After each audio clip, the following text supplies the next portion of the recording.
Hello everyone, स्वागत है आप सभी का एक और मजेदार और इन्फॉर्मेटिव वीडियो में। आप सभी को नौसेना दिवस की बहुत बहुत बधाई। तो चलिए शुरू करते हैं आज का वीडियो।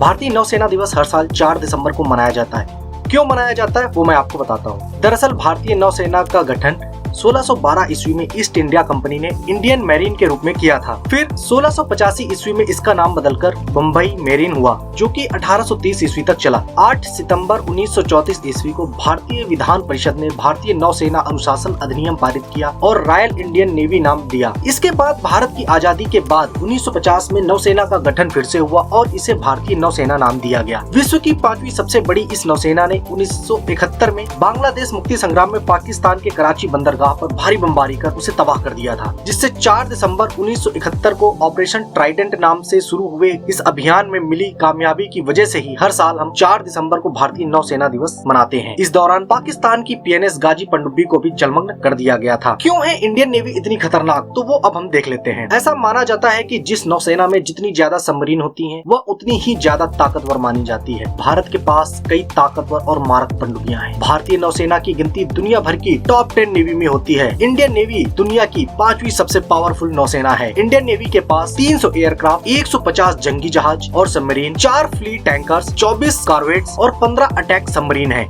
भारतीय नौसेना के पास लड़ाकू विमान ले जाने वाला युद्धपोत आईएनएस विक्रमादित्य भी है। इसके अलावा स्कॉर्पियन श्रेणी की कई पनडुब्बी जैसे कि INS Karanj, INS Kalvari, INS Khanderi, INS Arihant, INS Chakra 2, INS Sindhughosh भी शामिल है। आईएनएस चक्र 2 को भारतीय नौसेना की सबसे बड़ी ताकत वाली पनडुब्बी कहा जाता है। भारत के पास आईएनएस अरिहंत परमाणु पनडुब्बी भी है। इससे समुद्र के नीचे से परमाणु मिसाइलें दागी जा सकती हैं। सबमरीन कलवरी की बात करें तो इसमें स्टेट ऑफ आर्ट टेक्नोलॉजी का उपयोग किया गया है। यह एडवांस साइलेंसिंग टेक्नोलॉजी से लैस है। यह सबमरीन दुश्मनों पर अपने घातक हथियारों से हमला करने में भी सक्षम है। भारतीय नौसेना के पास दुश्मन को धूल चटाने वाला धनुष मिसाइल भी है। यह असल में पृथ्वी 3 का ही नौसैनिक वर्जन है।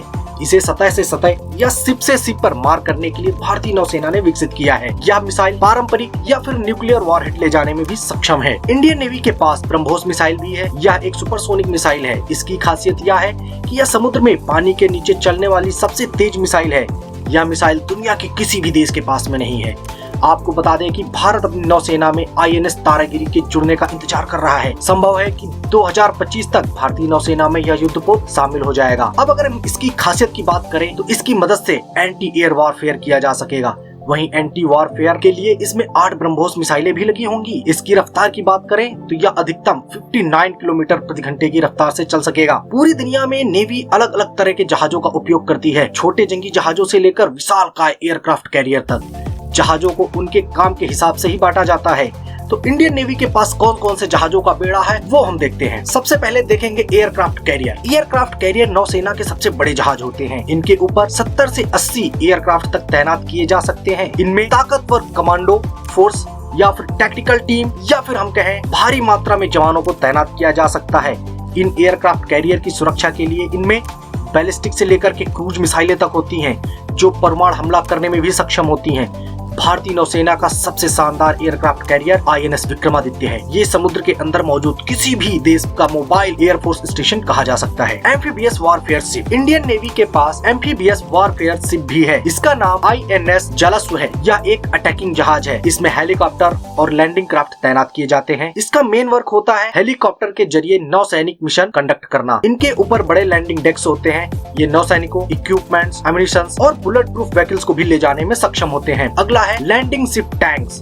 भारतीय नौसेना के पास मगर क्लास, शार्दुल क्लास, कुंभीर क्लास के कुल 8 लैंडिंग शिप्स हैं। इनमें मगर क्लास के आईएनएस मगर और आईएनएस घड़ियाल सबसे वजनी टैंक शिप हैं। इनका काम एम्फीबियस वॉरफेयर शिप को सपोर्ट करना होता है। ये टैंक वाहन, कार्गो, सैनिक को सीधे उन तटों तक पहुंचाते हैं जहां पर बंदरगाह नहीं होते हैं। अगला है लैंडिंग क्राफ्ट्स। भारतीय नौसेना के पास 8 लैंडिंग क्राफ्ट्स हैं। ये आईएनएस LCU 51 से लेकर आईएनएस LCU 58 तक हैं। इनका उपयोग एम्फीबियस ट्रांसपोर्टेशन के लिए किया जाता है। ये टैंक पहिए वाले वाहन, सैनिकों को जंगी जहाज या एयरक्राफ्ट कैरियर से लेकर तटों तक पहुंचाने का काम करते हैं। भारत के हर लैंडिंग क्राफ्ट में लगभग 150 सैनिक तैनात किए जा सकते हैं। इनकी रेंज 2500 से लेकर के 2800 किलोमीटर तक होती है। इनके ऊपर सुरक्षा के लिए कई तरह की हैवी मशीन गन और ग्राउंड टू एयर में मार करने वाली मिसाइलें लगी होती हैं। अगला है डिस्ट्रॉयर्स। इंडियन नेवी के पास 10 डिस्ट्रॉयर्स हैं। विशाखापट्टनम, कोलकाता, दिल्ली और राजपूत क्लास। इनमें सबसे नया INS विशाखापट्टनम है। इनका प्राइमरी वेपन गाइडेड मिसाइल्स होती हैं। ये एंटी एयरक्राफ्ट वॉर में बेहद ही खतरनाक साबित होती हैं।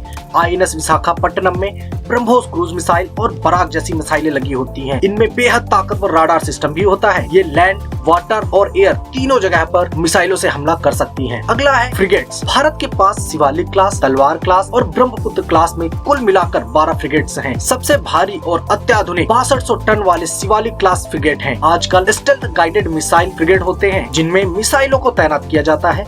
अगर हम INS सतपुड़ा की बात करें तो इसमें 32 बराक 1 मिसाइलें, 24 medium range missile, 8 anti ship cruise missile, 8 BrahMos anti ship and land attack cruise missiles तैनात रहते हैं। 2 टॉर्पीडो लॉन्चर्स भी हैं। 2 रॉकेट लॉन्चर्स के साथ में 2 ध्रुव हेलीकॉप्टर भी तैनात किए जा सकते हैं। कॉर्वेट्स। भारत के पास कुमारता क्लास, कोरा क्लास, खुखरी क्लास, वीर क्लास और अभय क्लास के कुल मिलाकर 22 कॉर्वेट्स हैं, जिसमें से सबसे भारी है कमोरता क्लास के कॉर्वेट्स। 3300 टन वजनी INS कुमारता एक एंटी सबमरीन वारफेयर जहाज है। इसमें ऐसी तकनीक है जो पनडुब्बियों को खोजकर उन्हें टॉर्पीडो या रॉकेट लॉन्चर के माध्यम से मारकर नष्ट कर देती हैं। इसके राडार सिस्टम और इलेक्ट्रॉनिक वारफेयर एंड डिकाय सिस्टम इतने अत्याधुनिक हैं कि इनसे दुश्मन का बचना नामुमकिन हो जाता है। इसमें rapid gun mount, vertical launch, short range surface to air missiles भी तैनात की गई हैं। इसके अलावा एंटी सबमरीन रॉकेट लॉन्चर से भी ये लैस है। तो इसी के साथ हम समाप्त करते हैं आज का वीडियो, लेकिन वीडियो को लाइक और शेयर और सब्सक्राइब करना ना भूलें।